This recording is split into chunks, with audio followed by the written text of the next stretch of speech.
Hello students, let's understand this question. The question is, in which of the following functional group isomerism is not possible? And we have these four options. First is alcohols, second is aldehydes, third is alkyl halides and fourth is cyanides. यानी इन चार option में से बताना है कौन से molecule में functional group isomerism possible नहीं है। फंक्शनल ग्रुप आइसोमेरिज्म की बेसिक कंडीशन होती है कि मॉलिक्यूल्स का फॉर्मूला सेम हो, यानी जो भी दो मॉलिक्यूल्स हैं उनका सेम मॉलिक्यूलर फॉर्मूला हो, लेकिन डिफरेंट फंक्शनल ग्रुप हो उनमें, but they should have different functional group. अब अगर हम यहाँ पे देखें, फर्स्ट ऑप्शन दिया है हमें अल्कोहल्स। अल्कोहल्स की अगर हम बात करते हैं, let's write a general formula RCH2OH, this is alcohol. अगर हम यहाँ पे देखें, सेम फॉर्मूला के साथ हम एक दूसरा आइसोमर बना सकते हैं इसका, वो हो जाएगा ये, मॉलिक्यूलर फॉर्मूला सेम रहेगा, ये होगा ether.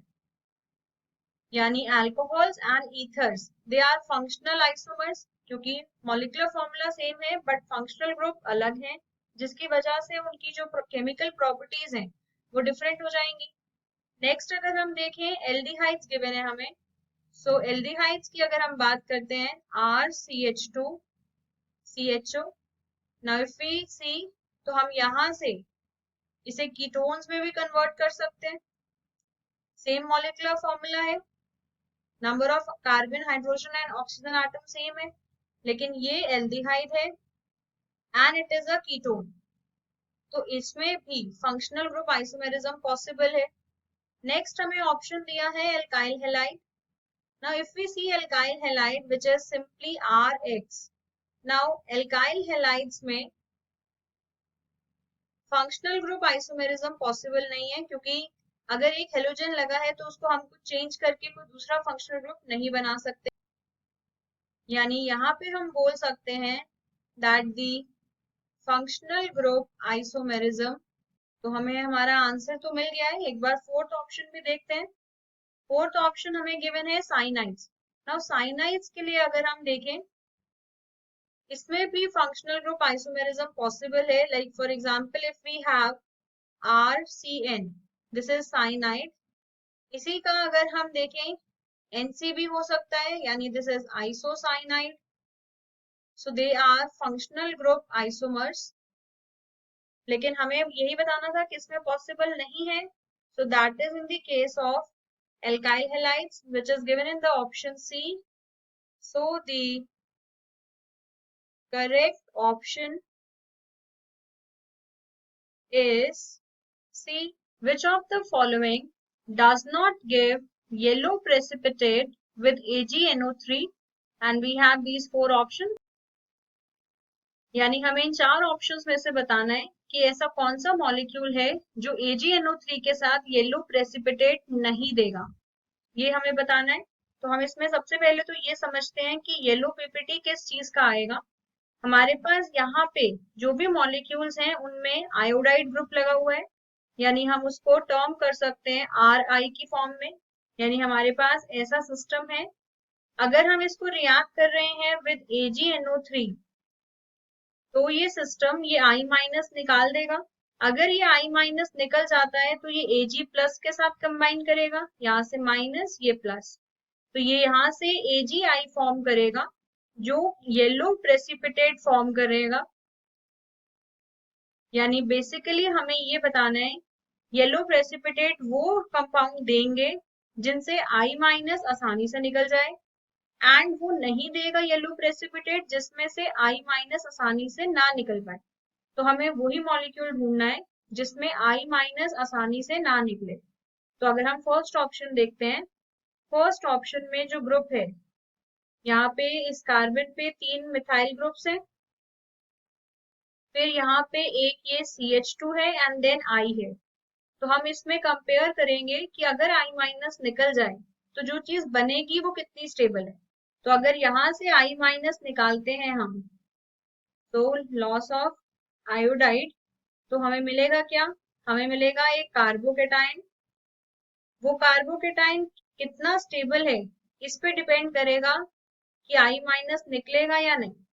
Now if we see this is the carbocation that will get, but यहाँ पे ये carbocation after migration of the methyl group tertiary बन सकता है, यानी ओरिजिनली ये बना, फिर यहाँ पे होगा मिथाइल शिफ्ट, तो ये इस तरीके से मिथाइल ग्रुप माइग्रेट कर जाएगा, तो ये CH3, यहाँ पे ये एक CH3, एक जो मिथाइल ग्रुप यहाँ पे अटैच था वो इधर शिफ्ट हो गया, यानी यहाँ आ गया, कार्बोकेटाइन आ गया यहाँ पे, तो ये बन गया एक tertiary carbocation which is stable. Originally ये प्राइमरी कार्बोकेटाइन था, तो ये माइग्रेट करके टर्शरी बन गया, यानी स्टेबल हो गया. इसका मतलब ये I माइनस निकाल देगा. नेक्स्ट ऑप्शन देखते हैं, यानी ये तो येलो प्रेसिपिटेट दे देगा. सेकेंड ऑप्शन में हमारे पास ये मॉलिक्यूल है. अगर हम इस मॉलिक्यूल को देखें, इसमें भी हमें यही चीज कंपेयर करनी है कि I माइनस निकालने के बाद जो बनेगा क्या वो स्टेबल है या नहीं. नाउ अगर हम इसमें से I माइनस निकाल देते हैं तो ये कार्बोकेटाइन जो फॉर्म होगा ये होगा, and this carbocation is allylic. यहाँ पे ये पाई बॉन्ड के साथ रेजोनेंस से स्टेबलाइज हो जाएगा, यानी इलेक्ट्रॉन डेंसिटी इधर आ जाएगी, तो यहाँ रेजोनेंस स्टेबिलिटी मिल जाएगी इसे.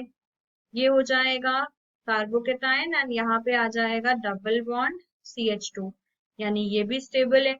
अगर ये स्टेबल है तो I माइनस निकाल देगा ये आसानी से, तो ये भी येलो प्रेसिपिटेट देगा.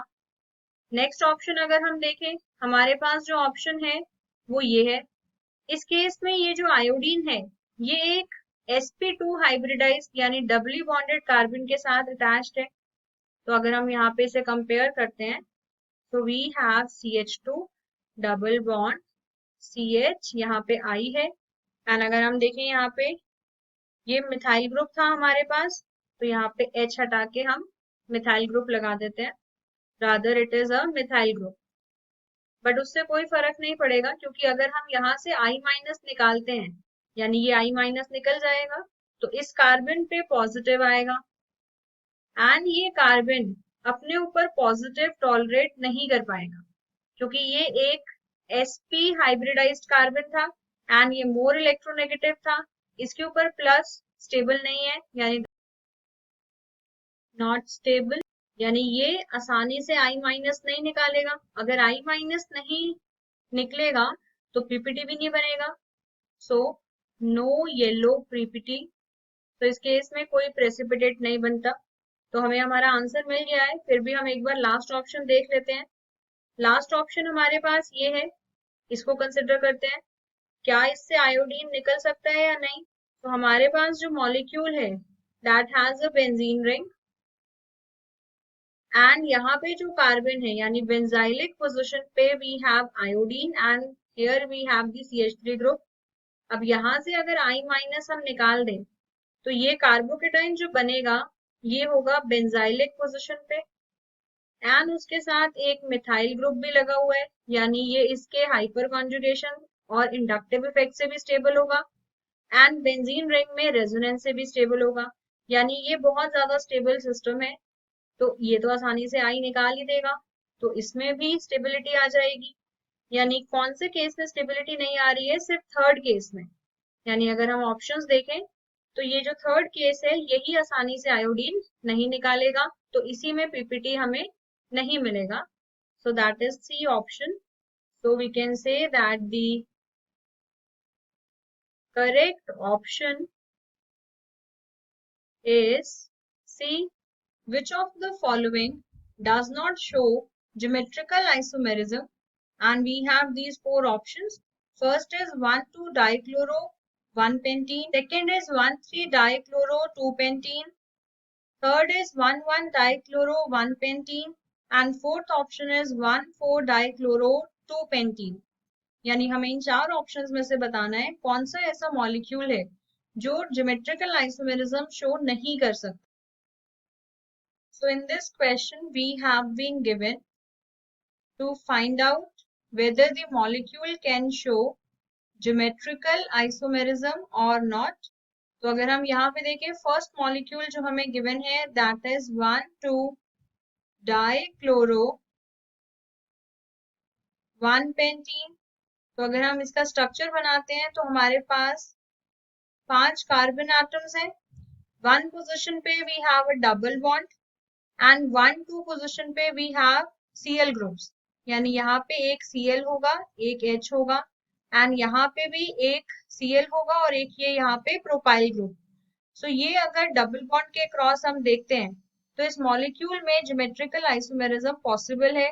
विद रिस्पेक्ट टू Cl हम देख सकते हैं अगर दोनों Cl ऑपोजिट साइड है पाई बॉन्ड के तो ये ट्रांसफॉर्म होगा, और अगर ये सेम साइड होते तो ये सिस फॉर्म में भी हो सकता था, यानी ज्योमेट्रिकल आइसोमेरिज्म इसमें पॉसिबल है। So in this case it is possible. Now in the next option that is 1,3 dichloro 2-pentene. Again we have 5 carbon atoms and second position पे we have a double bond. 1 and 3 position पे we have chlorine group. So this is Cl and ये 3 position पे it is Cl. बाकी जगहों पे सारी जो valencies हैं वो हाइड्रोजन से फुलफिल होंगी तो ये H2 हो जाएगा। यहाँ पे इसके पास एक जो हाइड्रोजन है वो होगा प्रेजेंट। यहाँ इस कार्बन के पास एक तरफ Cl है और एक तरफ यहाँ पे ग्रुप होगा C2H5 इथाइल ग्रुप। तो अगर हम यहाँ पे देखें इसके डबल बॉन्डेड सिस्टम में जो 4 ग्रुप साइड में लगे हैं दे आर ऑल डिफरेंट, यानी इस केस में अगर हम देखें तो E एंड Z 2 आइसोमर्स इसके पॉसिबल होंगे। तो यस ज्योमेट्रिकल आइसोमेरिज्म ये शो कर पाएगा क्योंकि जो ग्रुप्स अटैच्ड हैं डबल बॉन्डेड सिस्टम के साथ दे आर डिफरेंट।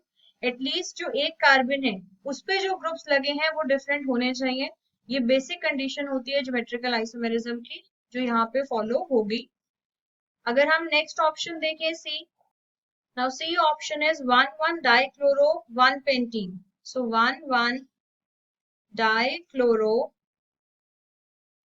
1-पेंटीन एंड ऐसे ही हम फोर्थ ऑप्शन भी लिख लेते हैं विच इज 1,4 डाइक्लोरो 2-पेंटीन। अब हमें इन्हें कंपेयर करना है। तो अगर हम यहाँ पे देखें थर्ड ऑप्शन में हमें गिवन है 1-पेंटीन, यानी वी हैव 5 कार्बन एटम्स जिनमें फर्स्ट पोजीशन पे डबल बॉन्ड है एंड 1 पोजीशन पे ही दोनों Cl हैं, यानी ये ग्रुप इस तरीके का है। यहाँ पे ये एक हाइड्रोजन है एंड ये प्रोपाइल ग्रुप है। अब एक डबल बॉन्ड कार्बन पे दोनों ग्रुप सेम आ जाएं तो ज्योमेट्रिकल आइसोमेरिज्म फॉलो नहीं हो पाएगा, यानी इन this case it is not possible क्योंकि ये दोनों ग्रुप्स जो हैं Cl सेम हो गए। तो अगर हम नेक्स्ट ऑप्शन देखें that is 1,4 dichloro pentene. So we have 5 carbon atoms. Second position पे we have a double bond. First and fourth position पे यानी ये यहाँ पे 1 एंड यहाँ पे 4 पोजीशन पे वी हैव क्लोरीन ग्रुप।